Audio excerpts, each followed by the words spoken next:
Absolutely. Thank you guys. I appreciate it. So first topic, old becomes new. Like we talked about, you brought it up a couple of shows ago. Yeah. Restomods and how everybody is, taking everything that was old, restomodding it, and not making it even remotely close to what it used to look like, and making it what they want it to look like. Well, I believe the big three manufacturers have taken wind of that and taken notice of that, and they're actually trying to give the consumer that off of a production model, off the showroom floor. So they've reinvented the Chevelle, the Monte Carlo, and the El Camino.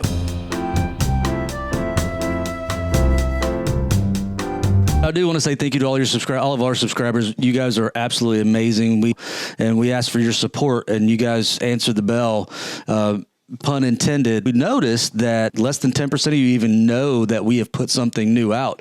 And so here's a free thing that we're giving you for all of our subscribers and non-subscribers as well. You guys are included in this. There's a bell notification right there at the next to that subscribe button. Please continue with the comments, because that's what gives us info on what we want to put out there to lace to you guys for the next show. So again, thanks a ton. Yep.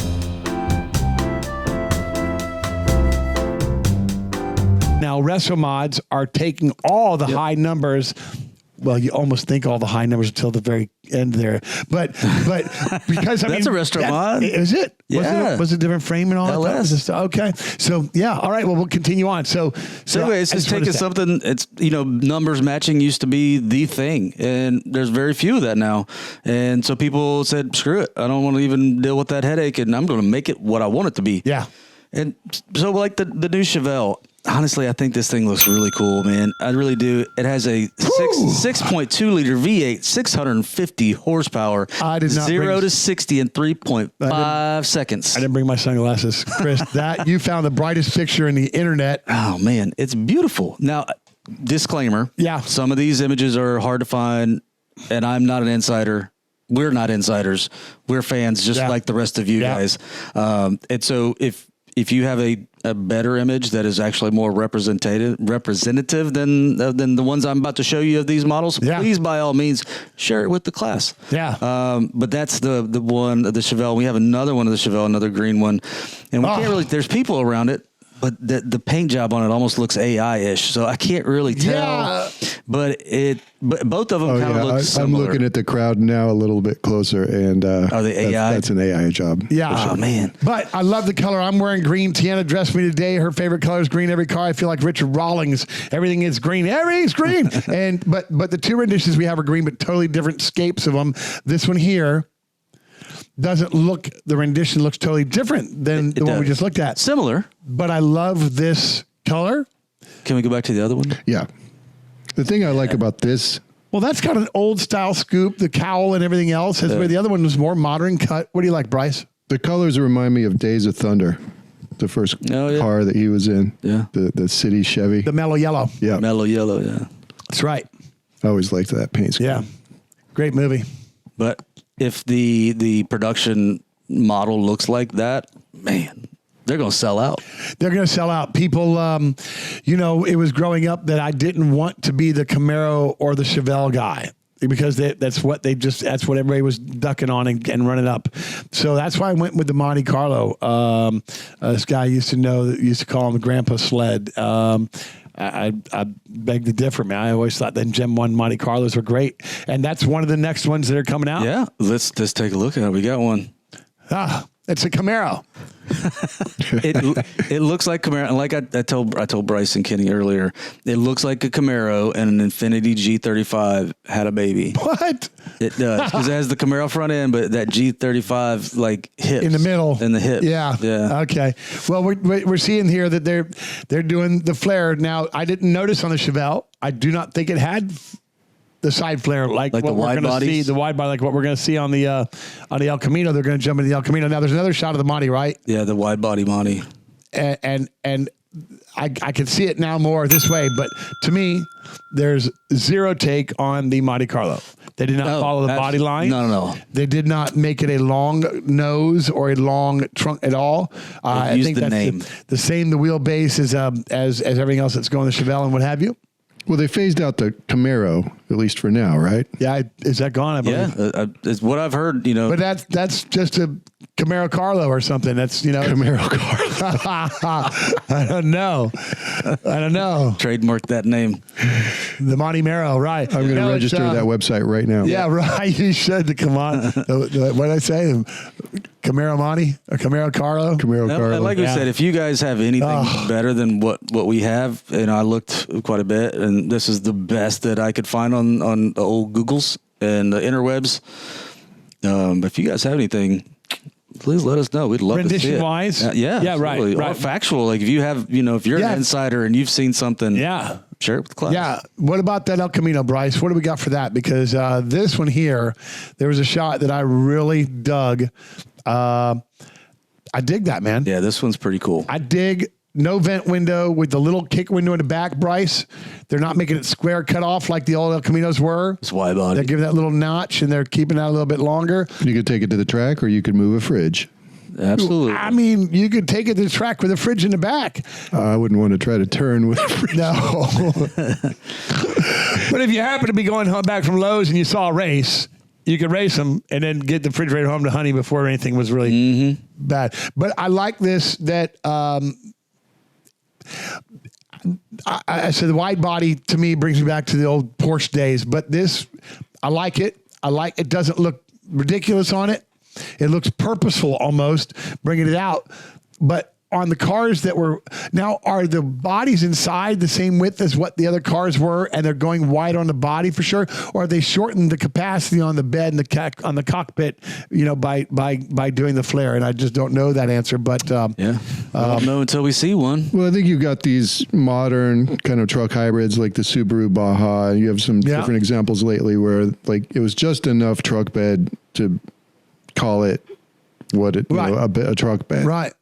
But it was still short enough to zip around a little bit. Yeah. We got another one here. Well, it's not a truck, it's certainly the trucks are all factory hire and they're all in 20s and everything else. So I hope this is not it. Now that has to look to me like a truck. See how much higher the gap is between the wheel and tire?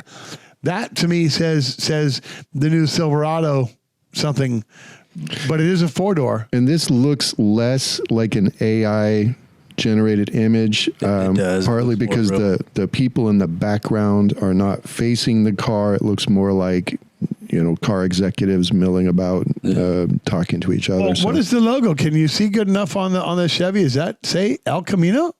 I can't tell.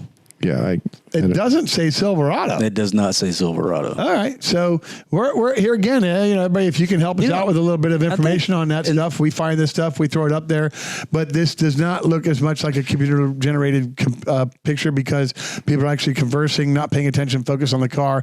There's a stage and everything else in the back for people to talk to. So now, this one's a 4-door. Yeah, it is a 4-door, but it's higher. It's not even a full 4-door. Go back to the other one. Go back to the other. Look how much lower the wheels and tighter on this. This would, in my mind, be the best. That would be an El Camino. That's correct. Feels more like what we're going to see. Yeah, the other one looks like a bastardized Ranger or something. Well, it looks like a pickup truck. Yeah. And there's another rendering in there too, I believe. That's that one, the cartoon. Cartoon version. That is a cartoon version. Certainly the snub nose I'm not a fan of. I'd like to see them pull down that sport nose. I still like this better than the 4-door version. I like this better than the 4-door version, and this does keep up with the same window cut and everything else. I love the sport mirrors. Maybe this is the drawing they used as a concept, for the other rendering. Right, yeah.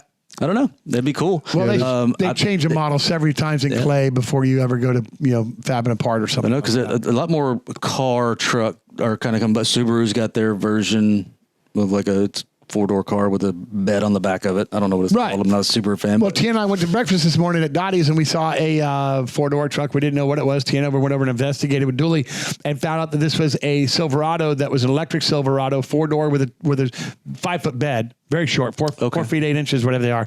But it looked like an Avalanche. Yeah. It looked like an Avalanche. But it said Silverado. The E was blue. Electric blue. So we know that was an electric vehicle, but it looked great. Yeah, I mean, the smaller trucks are doing pretty well. I mean, the Ford Maverick's doing pretty well. So a lot of people like them. They really do. And last but not least, and we don't have any image of it. Bryce may, if he's feeling froggy, we'll throw an image in here later on and post. But they're overrated. The new Chargers, they had a big reveal last year. They got all kinds of hate, depending on how you feel, rightfully so, or maybe not. But they got rid of the Challenger, which was their 2-door sport offering, and then they used to have their 4-door sedan, which was the Charger. They got rid of that, and so now they kept the Charger, but made a 2 and a 4-door option. So the 2-door, you can either get a gas or an EV version. The gas 2-door would be 550 horsepower.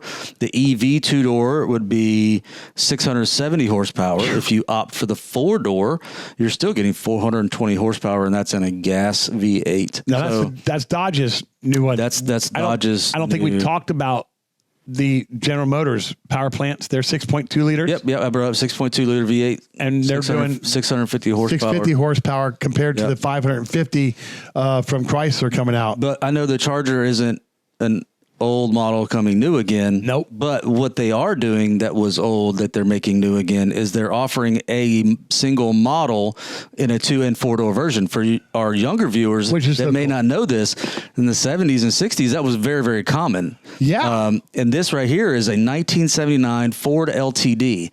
And fun fact of the day is this is the last model that was ever offered in a 2 or 4-door version. And after 1979, they didn't do this anymore. It was either the model was a 2-door model or it was a 4-door model. Right. And so kind of bringing the old back to new again. So I want a Charger, but I have kids, so I'm going to get a 4-door Charger. Yeah, they used to make a 4-door Chevy Nova like a 2-door, but they never did that in the Monte Carlo. Thank God. I would never wanted to see a 4-door Monte Carlo. But they did it with Impalas. They did it everything. Yeah. I mean, Impalas was very, very popular. A very, very popular cruising sedan in the 70s.